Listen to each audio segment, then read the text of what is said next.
listening to Joystick. Neo. Who got cabinet in that stick? Salut à tous les amis et bienvenue chez le bon vieux Renault pour un nouveau Retro Gaming à Papa. Alors si comme moi vous avez un petit peu suivi l'actualité de l'Electronic Entertainment Expo 2018, autrement dit le 3 2018 qui se tenait à Los Angeles du 12 au 14 juin, eh bien vous aurez peut-être remarqué comme Renault cet engouement pour le jeu d'action ambiance Japon féodal avec les sorties prochaines des jeux Nioh 2, Sekiro ou encore l'impressionnant Ghost of Tsushima pour la PS4. Donc Retro Gaming à Papa oblige, Renault se devait logiquement de revenir sur le hit Neo Geo sorti en 93 pour les versions AES et arcade et MVS et en 95 pour la version CD. Il s'agit bien sûr de l'incroyable Beat'em All Sengoku 2 ou Sengoku Densyo 2 pour sa version japonaise. Tout ça édité et développé bien sûr par la grande maison SNK.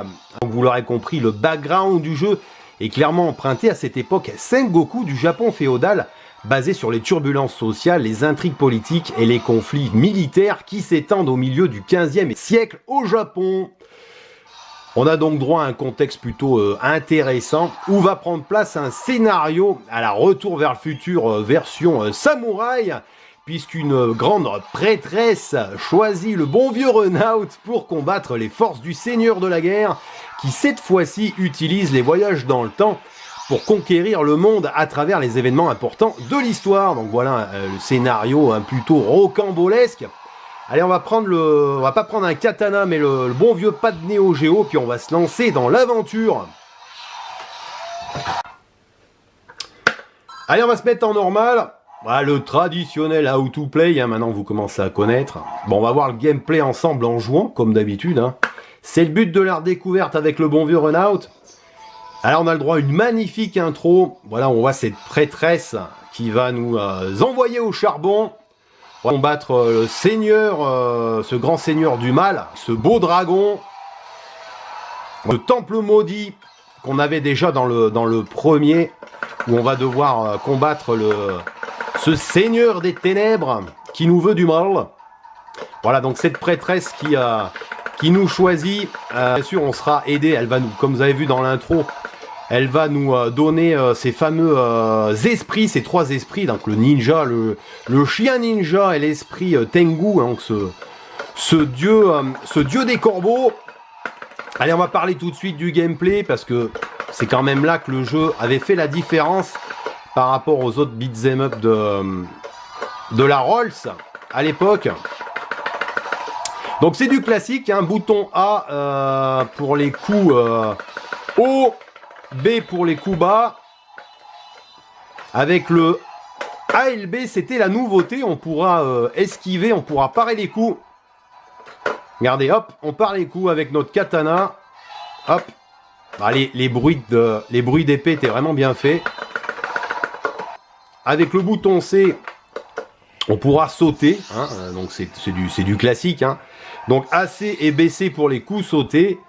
Et puis bien sûr, comme dans le 1, eh bien, les attaques spéciales, en appuyant sur ABC, on va en faire une, on va essayer.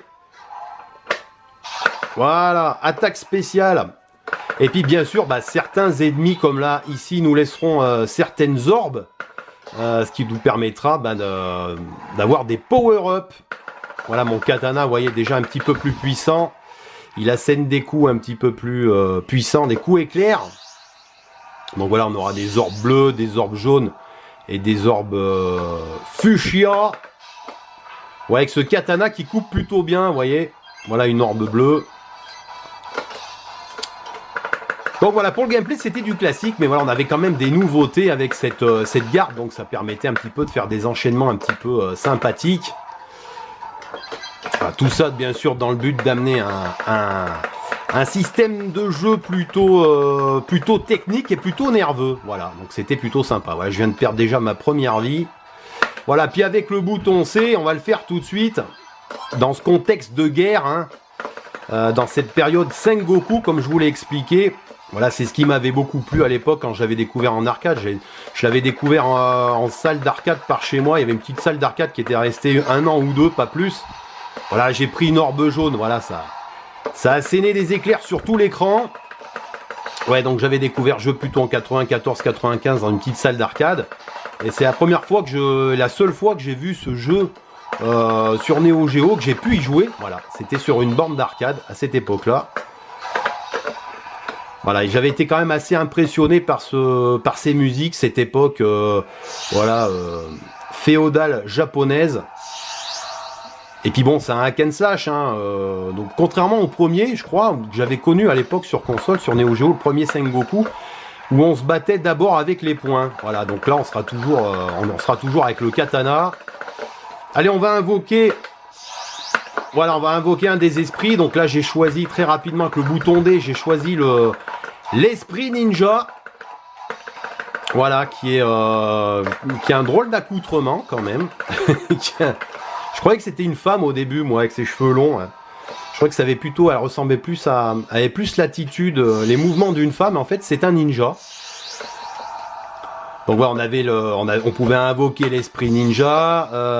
Voilà le Tengu, voilà, avec cette espèce ce masque et son bâton. Voilà ce dieu des corbeaux avec son bâton qui est assez lent, mais bon, qui a une bonne force de frappe. Voilà, donc un gameplay relativement étoffé avec tous ces... on pouvait utiliser les 4 boutons, faire des combinaisons. Voilà, on pouvait choper ses power-ups sur les ennemis. On pouvait faire vraiment beaucoup de choses. Voilà. Donc ce jeu pétait la classe. Voilà, c'est vrai que par rapport aux autres beat'em all, c'est vrai que le genre n'avait pas été forcément énormément représenté sur la Rolls. On avait eu quoi? On avait eu Mutation Nation, Robo Army, Burning Fight. Même le Sengoku 1 n'a pas laissé une trace incroyable, hein. Donc c'est vrai que ce 2 arrive et vraiment pète vraiment la classe, quoi.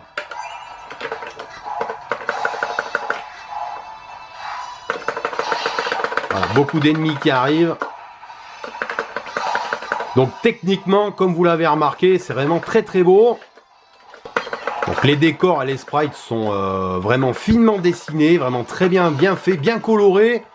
C'est vraiment très fin. Et puis il y a énormément si vous regardez dans les décors, il y a énormément de détails, même la décomposition des ennemis. Voilà, on les voit se faire découper en petits morceaux. Regardez, c'est vraiment très beau. Là, on est carrément sur le dos du dragon avec notre premier samouraï, premier mini-boss à combattre. Avec la lune en fond, c'est vraiment, les décors et les couleurs sont vraiment bien choisies. Enfin, au moins pour les décors, parce que c'est vrai que le design caractère, enfin au moins pour nos personnages, là les deux qu'on peut incarner, donc ce japonais, Claude Yamato. Alors Claude pour un japonais c'est un drôle de nom, hein, mais bon, c'est son nom. Voilà, on va parer un peu les coups. Bon, je ramasse quand même. Alors, on va faire une super attaque. J'ai un peu de mal avec les superbes attaques. Voilà. Hop, on lui renvoie Regardez, on va lui renvoyer ces espèces d'orbes là qui nous envoient. Voilà, on l'a eu. Ouais, donc c'est vrai que ce Claude Yamato, bon, Claude pour un japonais, c'est assez drôle. Et bon, c'est pas le pire, mais c'est vrai qu'il est il est bizarrement designé. Et puis bon, on aura en deuxième perso, on peut pas les choisir, hein, on peut choisir en player 1, on peut choisir que Yamato. Et le player 2 aura l'américain Jack Stone. Alors lui c'est le Village People, hein, c'est le Cowboy Village People, quoi. Bon voilà, à part ça, graphiquement, c'est vrai que tout est bien dessiné, c'est vraiment très beau. Voilà, alors qu'on se retrouve directement, vous voyez, le voyage dans le temps, parce que c'est le but c'est un petit peu le leitmotiv de ce Sengoku, bien c'est de voyager dans le temps, voilà, d'être transporté avec ses portails d'une époque à une autre. Donc là, on était carrément au 15e ou 16e siècle, dans le Japon féodal, et là on se retrouve carrément au début de la Seconde Guerre mondiale. Voilà, on voit ces espèces de soldats. Bon, c'est pas des Allemands, hein, je suppose, parce que ça a été...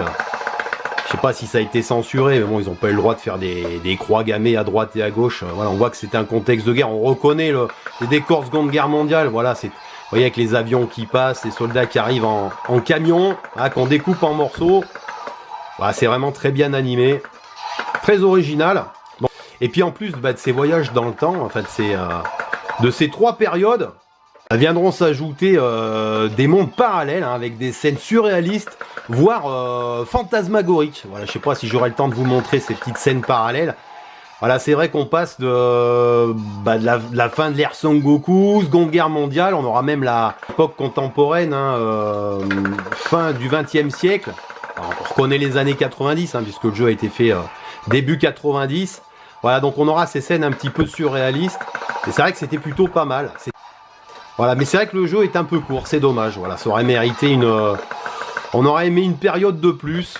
Parce que le jeu est fini en 40 minutes. Voilà, si on avait pu faire un quart d'heure, 20 minutes de plus avec 1 ou 2 mondes, ça aurait été sympa. Allez, on va invoquer un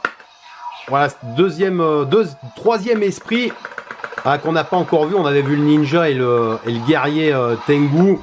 Et là, on a cette espèce de chien ninja avec une armure de samouraï. Bon, je trouve pas, je sais pas trop le manier, moi je le trouve pas très puissant, c'est pas le personnage l'esprit le plus intéressant du jeu. Ouais, je suis déjà mort avec cette espèce de chien ninja. Ouais, c'est vraiment très beau, vous voyez l'animation dans les décors avec ce tank là, complètement détruit en flammes. Voilà, puis on se retrouve voilà dans un de ces fameux niveaux un petit peu psychédélique, fantasmagorique, voilà, avec l'espèce de tête de diable, cette espèce de gros boss qui tient tout l'écran, voilà, sur un espèce de rafio, on sait pas trop où on est. Bon, vous voyez, un petit peu dommage aussi, il n'y a pas d'animation dans l'océan au fond, ni dans le ciel. Alors ça, c'est figé, même à l'époque, j'avais trouvé ça pas bidon, mais enfin, c'est vrai que ça manquait un petit peu de... Là, du coup, ça manquait un petit peu de finition, là, le niveau, là. On a un boss qui est plutôt joli, voilà, qui explose, hein, et puis on n'a pas de l'océan, on n'a pas d'animation. Donc voilà, on voyait que c'était quand même les débuts des jeux SNK, donc c'était pas toujours parfait. Voilà. Et là, hop, on se retrouve encore avec un portail pendant la Seconde Guerre mondiale. Vous voyez les petits rats qui courent, énormément de détails dans le décor. Donc ça, moi ça à l'époque, ça m'avait vraiment plu. À cette borne, elle m'avait vraiment tapé dans l'œil. Et puis c'est vrai que les personnages un petit peu les ennemis sont un petit peu dessinés. Certains ennemis là un peu gros là, comme celui que je viens de découper là. Ouais, celui-là. Voilà, on se croirait vraiment dans Ken le survivant. Je vais faire une super attaque. Hop là. Ouais, il me faut vraiment penser ces espèces de gros punks là avec leur hache. Ils me font penser un petit peu à Ken au perso de Ken le survivant. Donc c'était assez marrant. Ah oui, il y avait ça aussi. Voilà, je ne l'ai pas encore montré. On pourra croiser le fer comme ça, on pourra faire des joutes. Voilà, quand le fer va se croiser, ben, il faudra appuyer très rapidement sur le bouton A pour gagner pour espérer gagner le combat, pour espérer gagner la joute quand on croise le fer. Allez, viens par ici, toi. Allez, encore des samouraïs. Bon, encore un petit reproche encore à faire, enfin à mon goût, mais bon, c'est ce qui s'était dit dans les tests à l'époque. Allez, une joute, je vais gagner. Voilà, c'est que ben, le jeu était quand même, l'animation de nos persos était quand même encore un petit peu raide. Alors c'était quand même mieux que le premier épisode, il y avait eu un mieux, mais c'est vrai que c'était encore un petit peu, voilà, l'animation était encore un petit peu raidos. Puis bon, bah pour les sons et la musique, bah il n'y a rien à dire, hein. Voilà, les digits vocales sont vraiment de qualité, les mélodies, les musiques sont vraiment épiques, hein. Voilà, on entend des tambours, des grandes musiques comme ça, voilà, qui nous rappellent un petit peu ce côté japonisant. Non, les sons sont vraiment très bons. Voilà, encore une scène vraiment sympathique, à cheval, voilà, on chevauche un cheval un petit peu comme dans... Shinobi 3 sur Mega Drive, si vous connaissez, alors qui était sorti aussi en 93. Alors je sais pas qui c'est qui a copié sur qui. Faut regarder peut-être au niveau de la réalisation, au niveau des dates. Mais bon, ouais, c'est vrai que ça y ressemble beaucoup là, c'est de chevaucher comme ça contre des samouraïs à cheval. C'est vraiment sympa. Voilà, on pouvait se baisser avec A et B. Voilà, c'est très court. Voilà, c'est des scènes très courtes. Voilà, c'est rocambolesque. Vous voyez, hop là, on est carrément dans le ciel sur la carlingue d'un bombardier. Voilà, on voit les nuages. Vous voyez, là, on a le défilement des nuages. Donc là, c'est vraiment pas mal, quoi. Il y a un effort de fait. Au niveau du scrolling, on a les nuages. C'est vraiment très sympa. Puis on a On a les chasseurs qui passent là. Voilà, donc ces scènes qui venaient agrémenter un petit peu les voyages dans le temps. Il y aura des scènes aussi, voilà, avec des espèces de masques Tenchu, voilà, qui passent comme ça, qu'il faudra découper en rondelles. Enfin bon, il y a un petit côté un petit peu psychédélique qu'on avait déjà dans le premier Sengoku, et c'est vrai que ça a beaucoup de charme. Voilà, donc ça n'a pas plu à tout le monde, mais moi j'avais beaucoup aimé. Que ça soit le 1 ou le 2. D'ailleurs, c'est une ambiance qu'on n'a plus trop, des idées qu'on n'a plus trop dans le 3 qui était la suite Sengoku 3 qui était sorti en 2001. Bon, moi qui est sympathique, mais que j'ai pas forcément, j'ai pas accroché plus que ça. Bon, voilà. Mais bon, ça c'est mon petit côté rétro. Le jeu est trop récent. Voilà, game over. On va s'arrêter là. Je vais profiter de ce game over pour faire ma conclusion. Je vous ai montré un petit peu toutes les spécificités du jeu, comme on dit. Voilà, donc Sengoku 1 qui était sorti en 91, Sengoku 2 sorti en 93. Voilà, je l'ai ici dans sa version CD. Voilà, enfin là c'est Sengoku Densho 2 puisque c'est la version japonaise sur CD. Et puis bien sûr le Sengoku 3 dont je viens de vous parler, le dernier épisode qui était sorti en 2001. Donc vous l'avez compris, un jeu vraiment, une réalisation de haute volée pour ce Sengoku 2, hein, une ambiance féodale japonaise à l'honneur, des graphismes superbes, hein, bourrés de détails, bon petit bémol bien sûr pour le caractère design, hein, avec les personnages qui sont, regardez, là on le voit le cowboy, là c'est vraiment un village people, il ressemble vraiment à rien, donc ça c'est un petit peu dommage, même les esprits sont bien designés mais les couleurs sont mal choisies. Voilà, c'est le seul défaut que je pourrais faire sur le côté graphisme. Voilà, donc des bruitages réussis, des musiques épiques. Et puis pour les points négatifs, un jeu quand même qui est relativement court malgré les 3 périodes traversées. D'ailleurs, je crois que ce Sengoku 2 est plus court que le premier épisode. Et puis voilà, une animation encore un petit peu qui aurait mérité d'être un petit peu plus rapide et avec plus de souplesse. Bon, en somme, ce deuxième épisode est un indispensable pour tout fan de baston qui se respecte. Voilà, pour ce hit qui se hisse sans mal dans le trio tête des meilleurs jeux du genre sur la Neo Geo. Voilà, j'espère que ce rétro gaming à papa spécial Sengoku 2 vous a plu. Runout vous remercie de l'avoir suivi et vous dit à très bientôt pour un prochain rétro gaming à papa. Salut les amis. Salut.